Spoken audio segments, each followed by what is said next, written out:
Welcome. I bid you welcome. John Clauser, Johnny Metal, the Metal Dad, coming to you from my music corner of the world.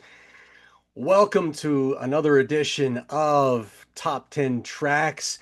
This one will have be a little bit more in-depth um, discussion as opposed to what you see on Grant's Rock Warehouse that I appear on. This year is going to be 1999. And before I go on with it, I am going to look forward to starting to do this type of a series beginning with my birth year, which was 1969. So I have a playlist ready to go.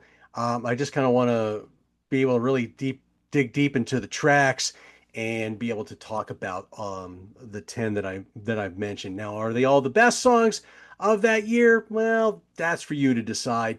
This is just stuff that I thought, you know what, I want to single this out. These are just things that I personally liked. Maybe most of them you'll probably recognize. There might be a few that might be a bit of a shock. But this year, the thing I'm talking about is 1999, and and I forgot to get my props up here, but I don't actually have a lot of props for this one. But anyway, yeah. So this will be what you'll see on Grants Rock Warehouse on his live stream on February 9th. And then you can look for me doing this after that show at any given time. So the first one, this is a song that really I wanted to, when I saw that this album came out in 1999, I wanted to pay tribute to my dad with this one. This is an album that I found out he had. He had this up at where he and my mom live, and I was kind of surprised because I've heard of the artist, but I wasn't very familiar with his work. Um, so when I decided to just snag the CD and I kind of just ripped the tracks and then I pulled it into my computer from here, I was really happy to hear this because this album is definitely not a Johnny Metal style album. I'm talking about The Mountain from Steve Earle and with the Del McCoury Band. Now, Steve Earle, American songwriter, guitar player, this was his first foray into bluegrass. He wanted to pay tribute to um, Bill Monroe, who was one of the tops of bluegrass. He had passed away in 1996, and he really felt like he wanted to pay tribute to Bill. Um, my dad was a huge fan of bluegrass, loved bluegrass. You know, Scruggs and Flat, Bill Monroe. Um, I'm sure there are others that he probably was into that I probably didn't know about. But I was really pleasantly surprised to see him have this Steve Earle CD, and it is a really wonderful CD. And the song I'm going to pick is actually one of the singles. It's a song called "The Mountain." Um, this song really pays tribute to bluegrass in many ways. This song talks a lot about Appalachian culture, which is really where bluegrass was kind of founded. Um, and mining is a huge industry in the Appalachians. You know, me being a Pennsylvania boy originally, the Appalachian Trail runs near where I grew up. Coal was a huge mining thing up in PA. Zinc was another one that we mined. There were slate. There were a lot of different things that they mined up there. And mining is a tough life. It's a very, very tough life. There's a lot of hard work and hard labor that goes into it, but there's also a lot of danger that can come with it. Some of these, how many times have we heard about mine collapsing and collapses and stuff like that? Um, this song pays tribute to, this man who he has a love for the land, a love for the land of the mountain, and this mountain is going to be where he dies. Um, I've had lots of days where I feel like, I long for that kind of life. I don't, I miss my homeland. of Pennsylvania, and sometimes I just want to go back to it, and because it feels like that's my home sometimes. But it's a wonderful song. It's a wonderful album. I've taken the time to really get to listen to it a lot more over the last couple of weeks, and it really is a heartwarming album. Lots of good music on it. I really highly recommend you all check this out. And thank you, Dad, for showing me that one. So next song I'm going to talk about is this is going to be the first album, kind of a major label debut of sorts. This band put a independent release prior to this. This band, um, this is a you could basically say they're a Christian band. But they didn't really follow the trends. There was always a big thing for Christian artists to kind of follow a trend. Like Christian metal, you had to have a Christian Rat or a Christian Iron Maiden, a Christian Judas Priest or Christian Slayer or something like that. Same with the CCM style music. You wanted to have a Christian version of Cyndi Lauper, a Christian version of whoever, whatever you want to come up with. And but this band kind of did their own thing. I never really felt like they marched to their own beat and they did their own sound. And I'm talking about Switchfoot with their New Way to Be Human album, and I'm going with the title track. To me, this was a great song talking about you know, basically trying to call people out of this cultural numbness that we find ourselves in. You know, there's a lot of times we have to embrace a lot of forgiveness as well, but also find the authenticity within yourself and rediscover this a spiritually grounded identity. That's something where I've been struggling with for the longest time. And I every time I think back to 1999, I think back to me being a new Christian, and I just feel like I was struggling to find my way and trying to go to Sunday morning service. If there was something Sunday night, I was there. If there was something Wednesday night, I was there. There was a Monday night Bible study. If I could find somebody that was speaking during the week, I was usually there. And I was getting to a point where I remember a fellow that who shepherded me really well. And I remember him telling me one time that, sometimes you can go to church so much, even God gets mad at you. So, it's not in what we it's not totally in what we learn from church or the Bible or whatever, but it's what we do outside of that and where we take our lives. And sometimes I think I got away, and I feel like I've gotten away from that a lot over my life. And so looking back over these songs for 1999, um, really explains that well. And this next song really kind of is a great description of that kind of thing too, because this song really talks a lot about being a confession of basically human weakness, sin, and a celebration but it's also a celebration of the just driving through everything and you know finding that faith that rescues, revives, and transforms. And I'm talking about the song Thankful from the band Caveman's Call. Now, I would see Caveman's Call in 1999 in concert with my friend Stacy outside of, it was somewhere outside Washington, D.C., somewhere. Burlap the Cashmere opened up. Phenomenal band. I've talked about them on 1998. Please go check that band out. Wonderful band. But Caveman's Call opened was the main act, and they had just put out their album 40 Acres.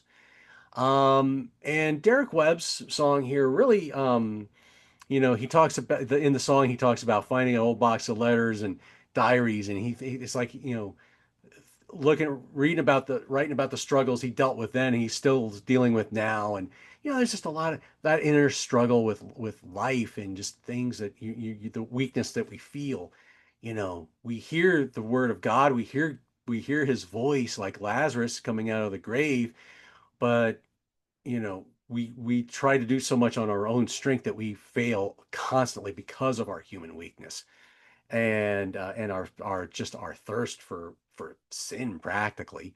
Um, but I'm very thankful that I have God in my life, and I'm very thankful for Jesus. And sometimes I feel very distant from him, but which really kind of leads me to into this next song because this was almost my life prior to 1998, really. And of course, Wasp put an album out in 1999. Of course, I got to put a song from uh, from the Eldorado album here. Um, Now, I will admit, as if you watched my Wasp Wednesday series with John the Music Nut, um, this album was neither of our favorite albums. I think this one was both at the bottom of our list, but the song "Damnation Angels" was definitely the top of the bunch from this album. And it's a good album. Don't get me wrong, but it's not one I prefer to go to much. But "Damnation Angels" is definitely the strongest song where the protagonist here just identifies with the sin, the rebellious lifestyle, um, basically damnation as his destiny and of self-awareness as power. Knowing he's going to go to hell and he doesn't seem to care about that. That was me. Maybe I didn't really care that I was going to hell. I thought maybe I would go to heaven because I knew about God, but hey, even the devil believes, you know. And so it's scary when you see people that have that kind of mindset. Um, Now there is a lot of dark humor within the song, so it's not it doesn't take itself too seriously, but it's still a very strong track. I love the riff. There's a driving beat that goes with it. You have a nice little Chris Holmes solo throughout it. Um, Very good track from the Eldorado album, which is like I said, usually at the bottom of my list for favorite Wasp albums. The next song, this is a song that a very heavy track and in a lot of different ways.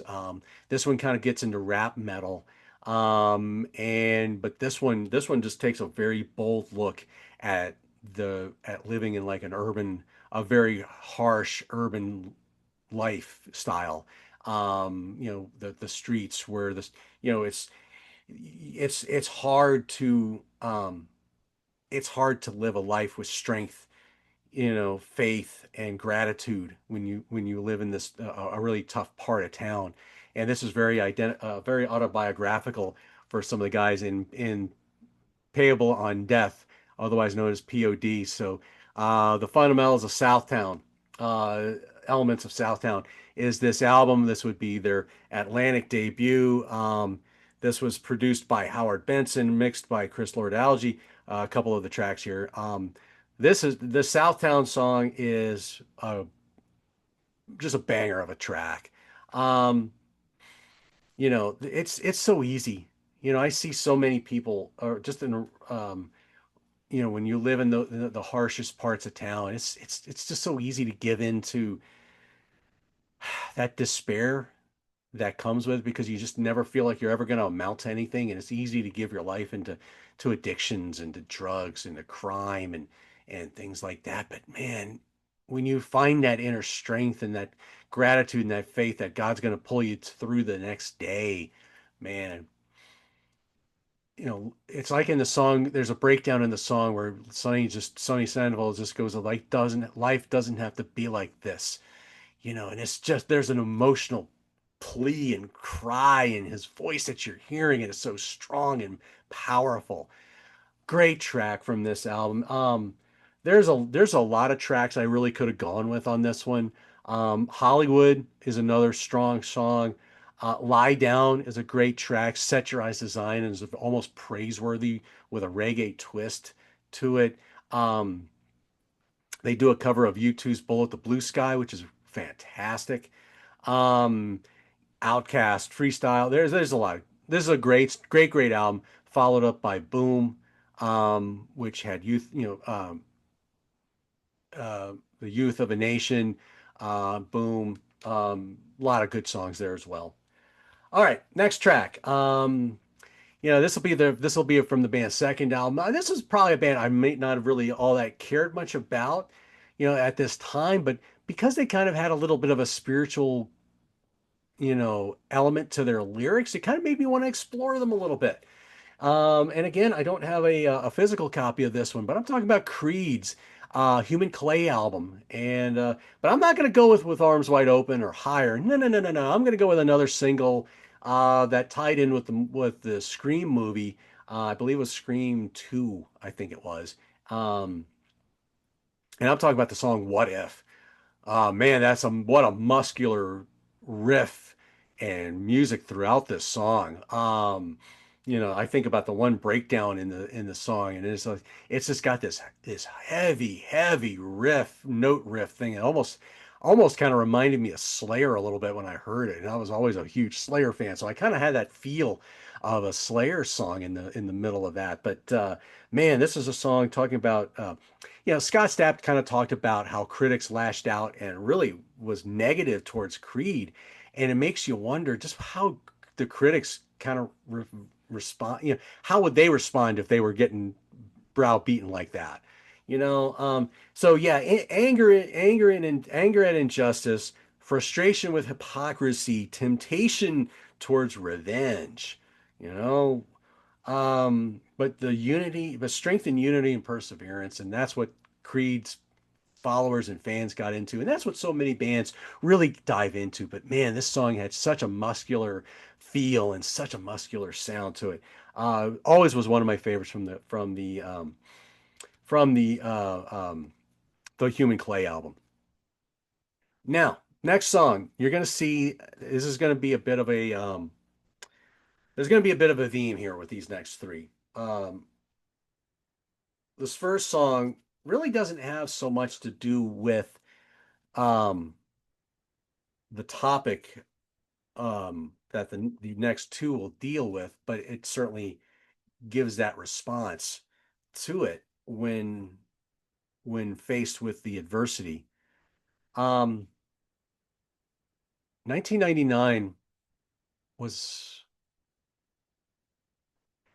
was a tough year um, because I looked at the horrors of what happened in April of 1999 at Columbine and awful tragedy of people, people getting killed, senselessly killed. And, and thinking it's like, I was kind of like the shooters at some point. Maybe I wasn't into guns, but I certainly was into a lot of that, that music and that, the aggressive music and the lifestyle and stuff like that. But and I know not all people are like that. So it's like, it really makes you wonder, it's like what happened with those guys? You know? So when you think of the story about Cassie Bernal, the story goes that she was greeted by one of the gunmen and asked her if she believed in God, because I guess she had that, you know, that um that kind of that nature about her, in school. And her answer was, yes, I believe in God. When she was asked why, she didn't get to give an answer because she was shot in the head. And so, yeah, this song, Yes, I Believe in God by Rebecca St. James. Um, this was a this was a bonus three CD, 3-track CD that came with it was a limited version that came with this VHS of this from Rebecca St. James called Where There Is No Secrets, There Are No Lies. And so this is kind of a behind the scenes with Rebecca St. James and with family and friends. Also has a video for her one of a new song that she did called Pray, that was on her album from that time period. And but yeah, this was a bonus 3 CD 3-track CD. Has the song Omega, which is like a was like a remix, and the song Pray, which is also a remix of that. but it was a very powerful song. And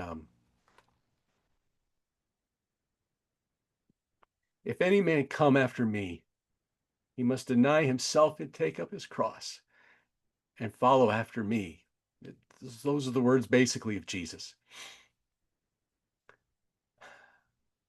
And that is something I know I have struggled with over the years. It's hard. It's hard because you just see so much that you want to do in life, but sometimes life just tends to hold you back, and sometimes you give up. I don't know what I don't know what I would do if I was faced with that situation that Cassie felt. And I'll talk about that some more in another track. But the next track that I'll talk about is from another Australian band. And you've heard me talk about these guys many a time. I'm going to sound like a broken record because I'm always going to talk about my good friends in Mortification, the Hammer of God album that came out in 1999. And here again, I could have gone with anything off this album. Metal Crusade is a wonderful track. Lock Up the Night, In the Woods, title track, Hammer of God, Liberal Mediocrity. Um, but the song Martyrs is the song I'm going to go with because it's going to follow the theme with the Yes, I Believe in God. Martyrs is essentially a song about stories of martyrs, people who people who risked their faith in an area that is very anti-Jesus, anti-Christian, and they were willing to read their Bible, preach the word, and die for their faith. Die for your faith. That's the line in the song. And there's stories about you know this group of Christians in China, I believe, and they're praying. Communist soldiers come through the door. They throw the Bible to the floor, either spit on this book or die. And the story goes where this young girl takes the Bible and she wipes it dry, and the communist soldier had no heart, shot him, shot the girl, shot her dead. And there's other stories, but there's so many stories about all dating back to the apostles and how the original disciples, all of them but John died a very violent death. Peter dying upside down on a cross, Bartholomew skinned alive, and you know, uh, just different, beheading, different things like that. Even John didn't get away totally unscathed, but he still was able to die a peaceful, normal death, whereas everyone else died for preaching the gospel. Um, and I wish sometimes I could be that bold in my life. But which brings me to the my number two song. Um, this takes the story of Cassie a little deeper. Um, and Michael W. Smith did a wonderful song here with Wes King called "This Is Your Time." Um, this song was really about Cassie for the most part. Um, a choice, given a moment, a test, passing the test that nobody really wants to take, especially Christians don't want to take these kind of tests. Prove that you love God, or say you believe in God, and then pay for it with your life. You know that kind of sacrifice. Um, we'll always grieve the loss of people like Cassie. I'm sure Cassie's parents will always ask questions as why, but you'll see Cassie again, and anybody who has that faith, puts their faith in Jesus, puts their faith in God. I know, I know with all my heart and soul, I'm going to see my grandmother, my father, um, many others that I know have passed away before I know I'm going to see these people again one day. I'm going to be reunited with them. But I don't know. I don't know if I'm going to have the if I have the guts to do. I hope I do. Honestly, I hope I would because I would much rather see Jesus sometimes than endure life on earth sometimes.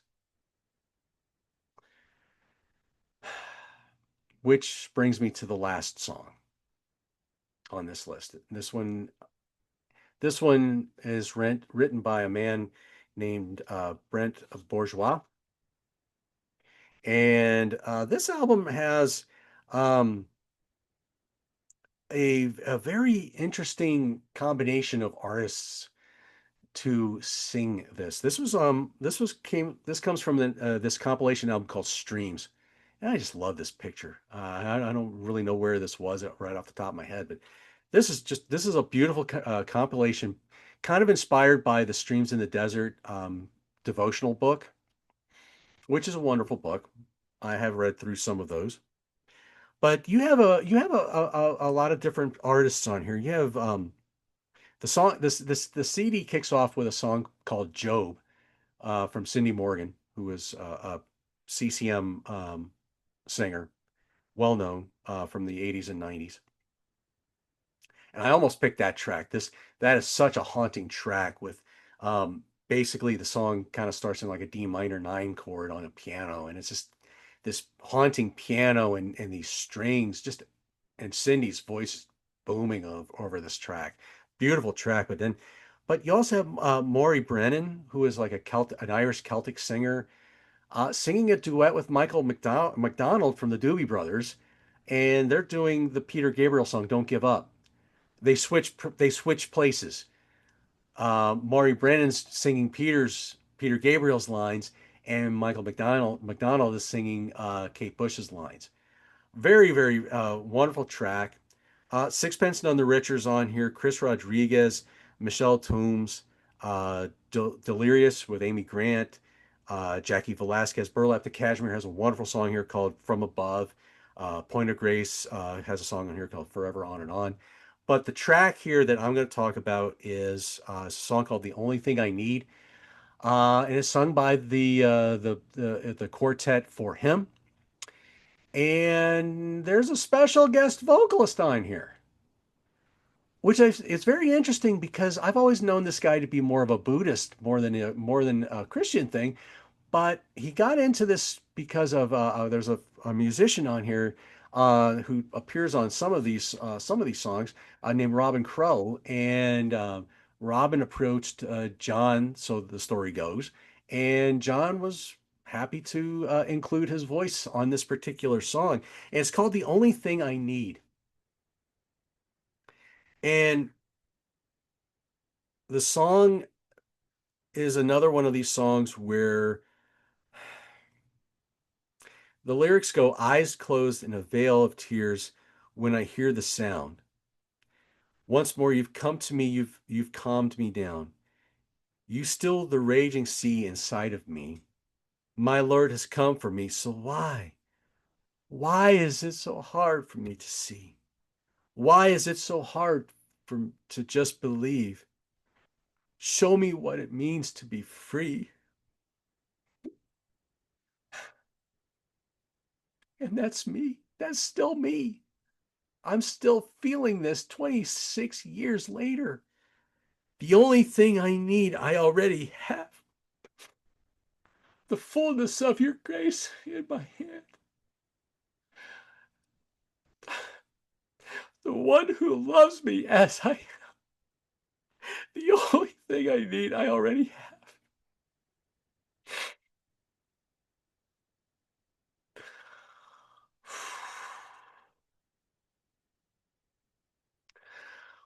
Wow. Um, I've wandered so far. And songs like this remind me of this time period. It's a time period that I long to find within myself again. So I hope you enjoyed this. I hope you embraced my openness here, and I look forward to starting the series of years, um, starting with 1969. Um, God be with you guys. God bless you all. John Clauser, Johnny Metal, the Mad Dad. We'll see you soon. Take care, everybody.